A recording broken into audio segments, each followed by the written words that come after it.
jump in on this. I'm telling him about how I made you pee on a stick. Are you glad that I'm telling this story? And then I was like, okay, the line still looks really faint. And then I was like, I think it might be real, but I still couldn't really tell. And then the next day, I peed on another stick. The line was like darker. So I walked in to Marco and I was like, hey, it's real. It's really happening. And he was like, he like teared up. And I was like, it's fine. You can have your emotions. It's fine. And he was like, can I give you a hug? And I was like, sure. And so he hugged me and I left my arms down by my side while you Most awkward hug we've ever had. I know. And then I think I patted your shoulder like this. And then I was like, I'm going on a run. Don't talk to me about this for a couple of days. I need to process it. But I feel like my hormones are like. We were at Courtney's house, right? I think so. We were staying at our friend's house too. It was like for a day because I don't know. It was like a whole. I peed on a stick in her bathroom. Oh my gosh. I don't think Courtney knows that until now. Courtney also set us up. So Right. Full circle. I feel like we found out we were having a baby at her house when we were staying there. But then I was, I feel like I sent you a video too the first time, a YouTube video that said how to deal with my crazy pregnant wife. And I was like, don't talk to me about anything. Just watch this. Mm-hmm. Did it help? I think it helped. I think it helps. It helps, but all these things are really, it's like like all this stuff really helps in the moment. And then when you go through it, it's really hard to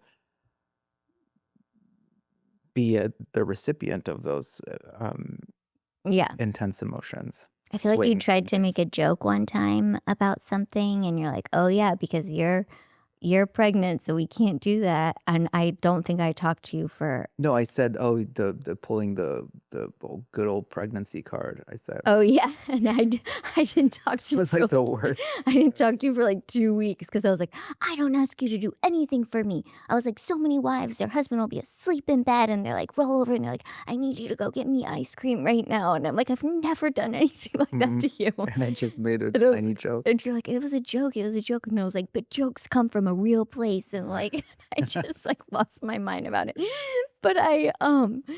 But then I feel like I really wanted to talk about like weaning off of breastfeeding too, because I get crazy when I've weaned off of breastfeeding both times.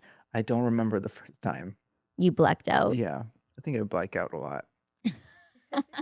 I don't remember the first time. I do remember the second time. But to me, it's kind of like, it's all relatively similar. It's like, You think that I'm that? no, it just becomes like, it's like you're possessed, It's like you become possessed. Yeah, I know. I feel like that is how it feels. I become possessed. And I remember like Marco will ask me a question and he'll be like, hey, what do you want for dinner? And I'll be in the other room. And I've multiple times when weaning off of breastfeeding that nobody told me this was going to happen. And I'm also a really extreme person. So I was like, I'm done breastfeeding and I quit really fast, which is not great for your like hormonal swings. But I was like, he'd be like, what do you want for dinner? And I'd be in the other room and I would just go like this. Why is he asking me so many questions? And then I'd be like, whatever's fine. And like, But I could feel the heat, like the devil's heat coming. It's like you burst into flames and I'm like, whoa, it got hot in here. I didn't raise the temperature. Yeah. Yeah. Or like when we got into like a little fight last night, you do this thing where you're like, I make you really mad. And then you go like this.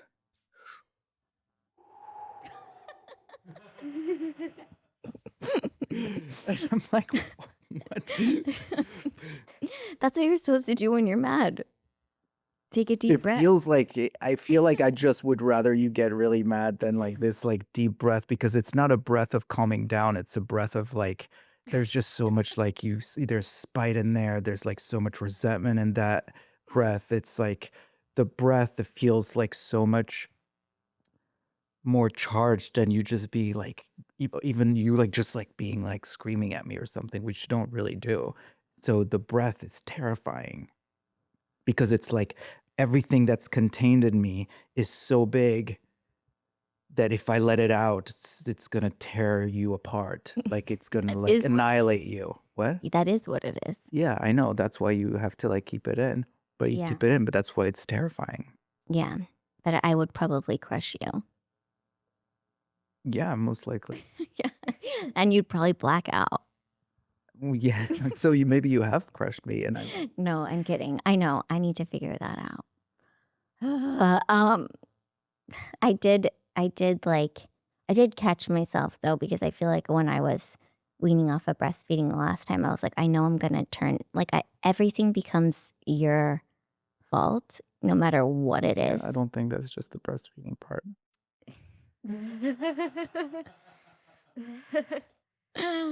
Okay, well, I feel like I'm very aware of the fact that everything becomes your fault. Mm-hmm.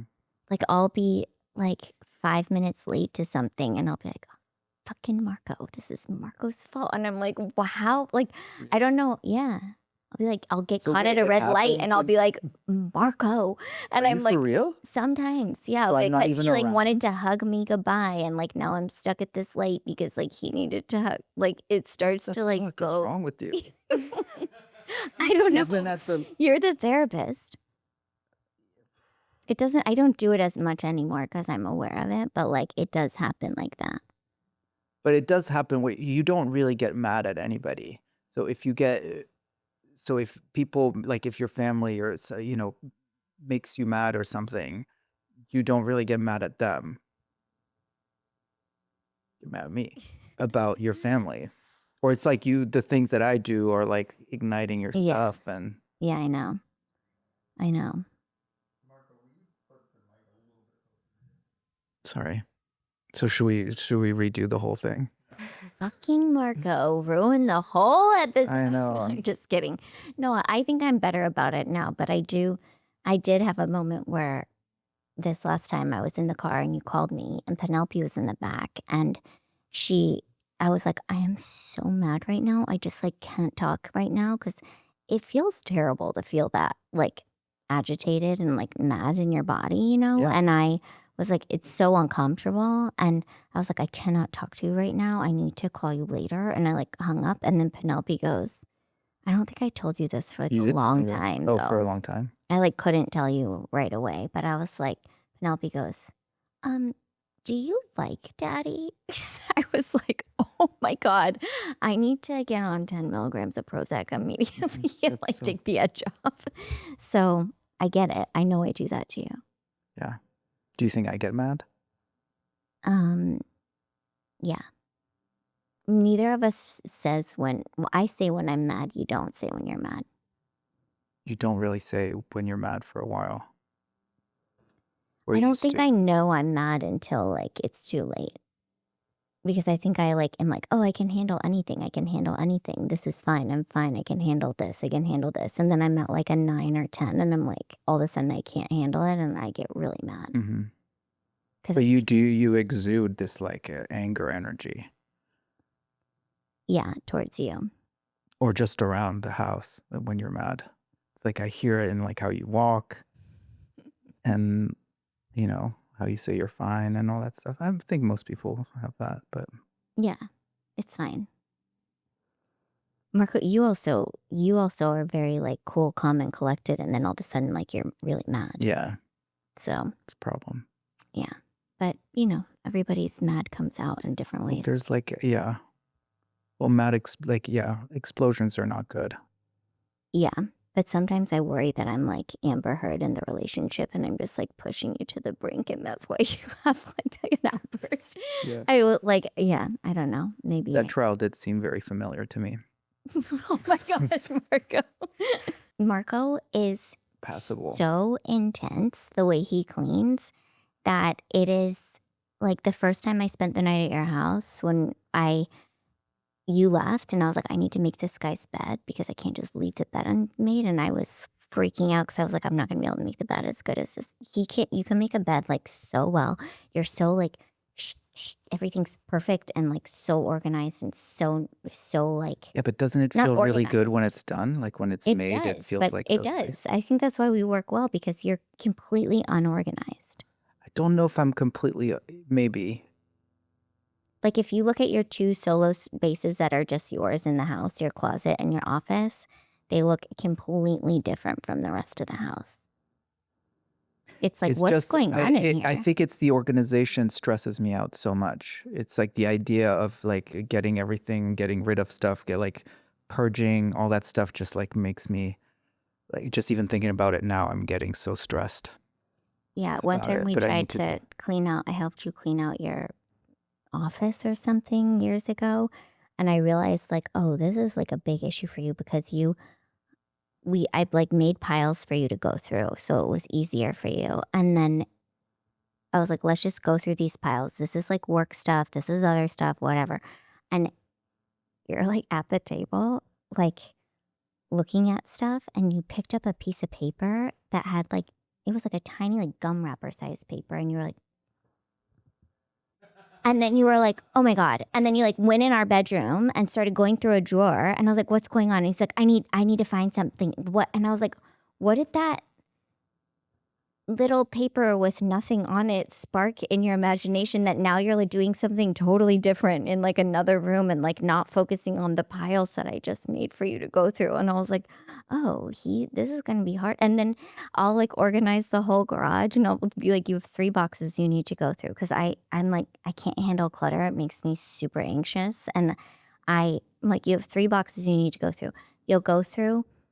You'll be like, okay, I did it. And you'll leave one box Yeah. still not done forever. I can't finish There's that always like one box, finish one it. thing still that you just don't want it to be. No, I don't want to finish it. But now I think I'm getting to a place where I'm like, oh, I need to get rid of all this stuff. But you are so good at getting rid of stuff to the point where it's like scary. But I think it speaks so much to like how you grew up and you had to move so much and like so you couldn't take all your life with you every time you moved and you had to start over again. And like I stayed in the same places.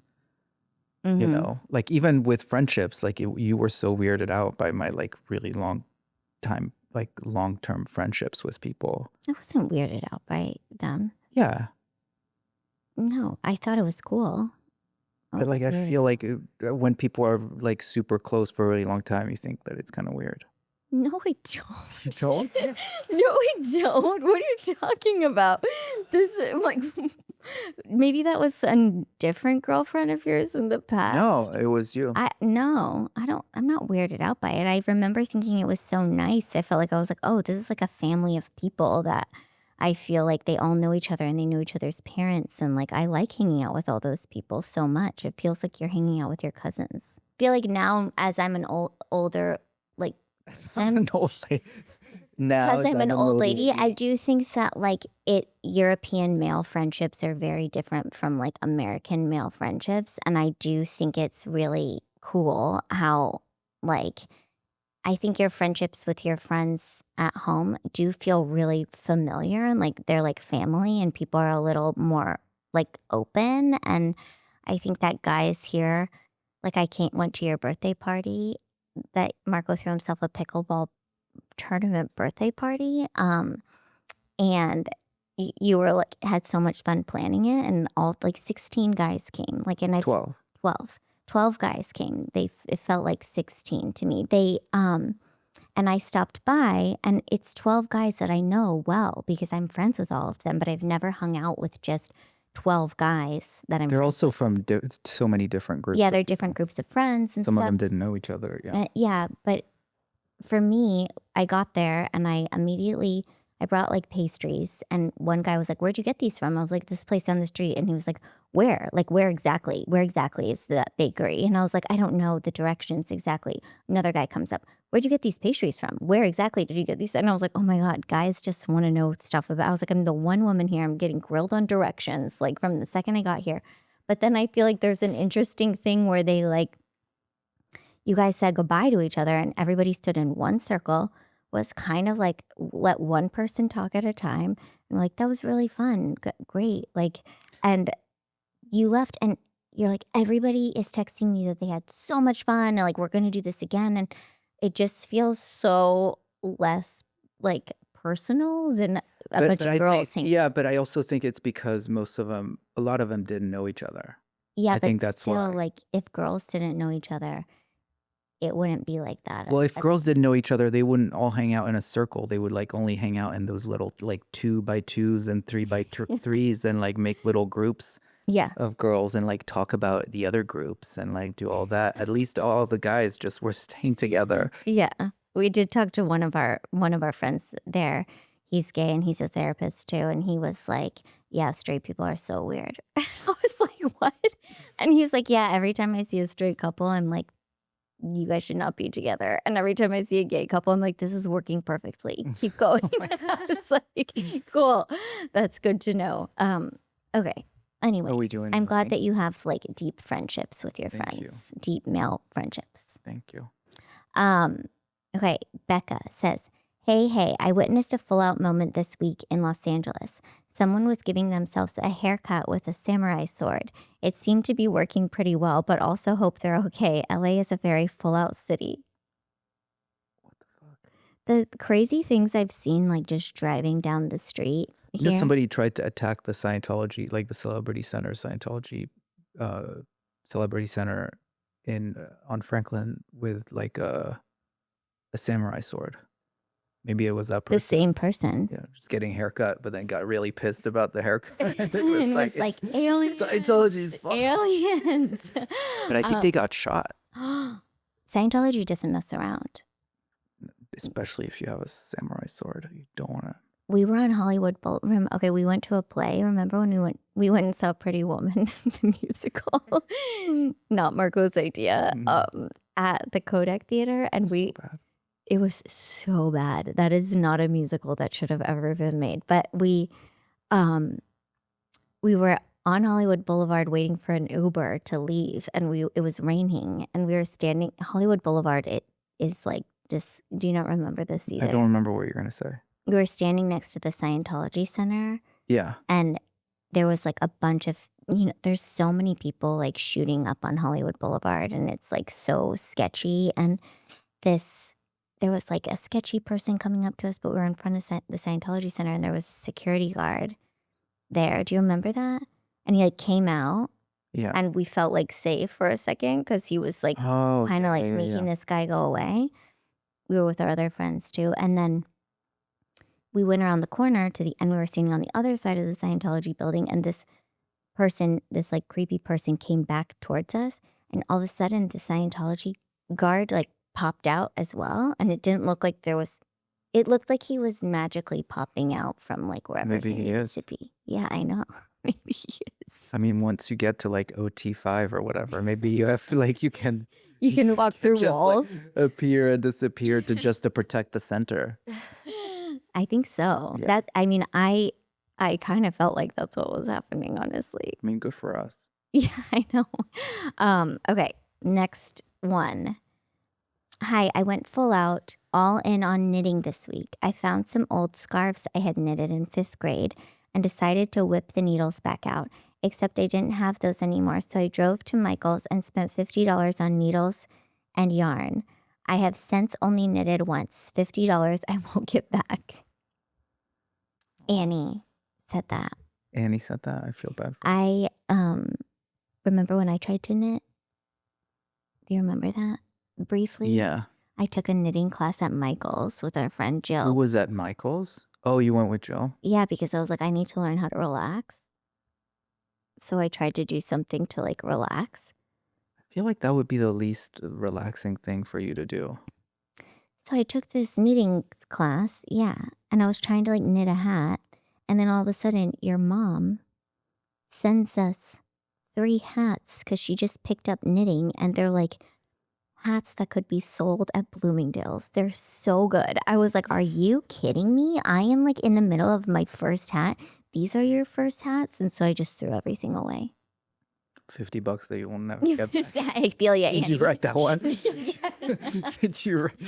I wrote that. Annie Brittany? Yeah, Annie Brittany. Brittany. I get it, Annie. Yeah. Your mom's really good at knitting. I know she is.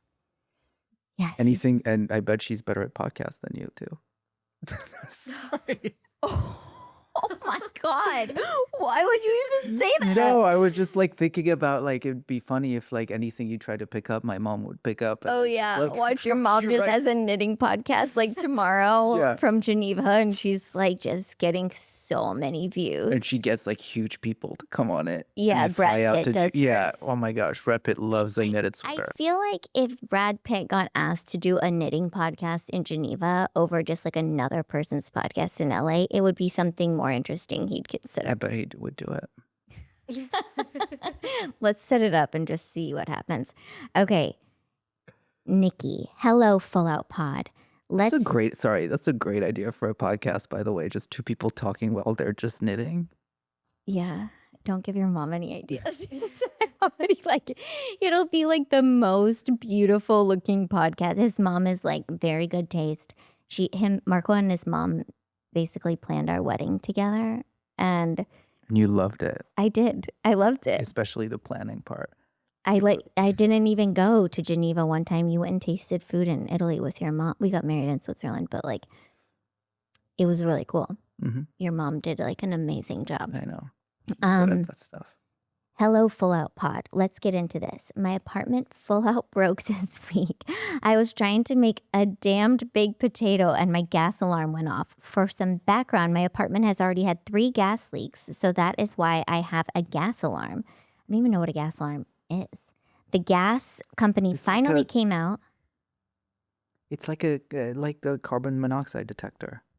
Oh, okay. Do we have one of those? You have to. Okay. The gas company finally came out at 11 p.m. And when they got there, they confirmed that the oven was in fact leaking gas, but then they tested the other appliances and my furnace was also leaking gas The because CO2 detector won't detect gas. That's why there's a smell to gas. You know they add that smell, right? they add the smell to Yeah. gas. So you know? Yeah. Oh. Because it was a double gas leak, they sent out another guy that came at 12 a.m. to run some extra gas tests. Overall, I now have 2 gas leaks and no furnace or oven for the foreseeable future. That sucks going into winter. Yeah. That's terrible. I didn't really hear it because I was only thinking about the gas and the detectors. And You're only thinking, what were you thinking about? This is how I have conversations with Marco. This is a real life I started conversation. to think about what kind of detectors, and I was like, no, the CO2 won't detect the gas. And then I thought about the gas, like why you don't have a detector for the gas. It's because they're of the smell, and most people can smell the smell of gas. And then I thought, oh, they add the smell so that it's, I'm having a great time in here. Yeah, I know. I feel like a lot of times I'll be talking to you and then you'll be like looking at me and then all of a sudden, talk to me, say something to me. Yeah, oh my gosh, don't put me, they put, And then you're like, and I'm like, are you listening to me? And you're like, yeah, I'm listening to you, Brittany. Jeez. I'm like, what is going on over there? And he's like, nothing.